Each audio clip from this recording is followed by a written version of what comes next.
ঈদের সকালে তো আমরা সেমাই দিয়েই শুরু করি, তাই আজ আমি আপনাদের সাথে ঈদ স্পেশাল কিছু টিপস সহ পারফেক্টভাবে দুধ সেমাই রেসিপি শেয়ার করব। চলুন তাহলে দেখে নিই।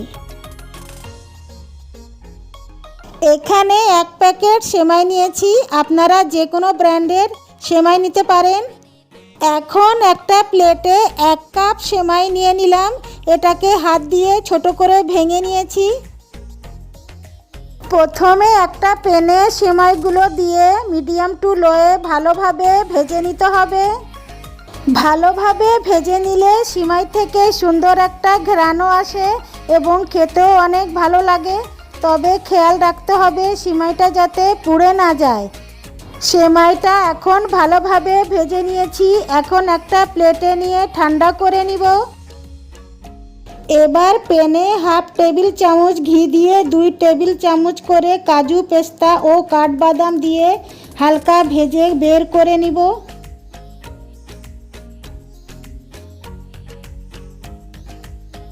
এখন সেই একই প্যানে 2 লিটার জাল করা ঘন দুধ দিয়ে দিচ্ছি এবং ফ্লেভারের জন্য 4টা এলাচ দিয়ে দিলাম।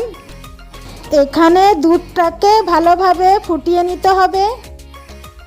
যখন ফুটে আসবে তখন চুলার ফ্লেমটা কমিয়ে 1 কাপ চিনি দিয়ে দিব।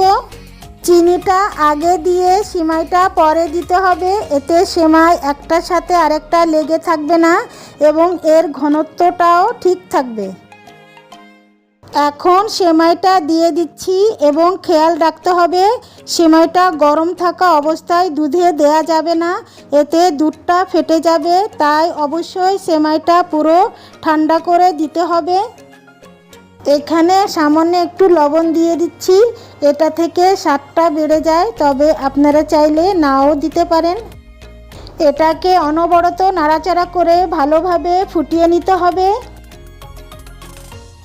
এলাচটা দুধে ভালোভাবে ফুটে ফ্লেভারটা চলে আসছে, এখন এগুলোকে বের করে নিব। এখন সেমাইটা দুধে ভালোভাবে সিদ্ধ হয়ে গিয়েছে, এবার রোস্ট করা বাদাম দিয়ে দিব এবং শেষে 1 টেবিল চামচ ঘি দিয়ে ভালোভাবে মিক্স করে নিব। এটা আপনারা অবশ্যই দেওয়ার ট্রাই করবেন, এতে সেমাইয়ের মধ্যে ঘিয়ের ফ্লেভারটা স্ট্রং থাকবে। সেমাইটা এখন পুরো কমপ্লিট হয়ে গিয়েছে, একটা সার্ভিং বলে আমি নিয়ে নিচ্ছি।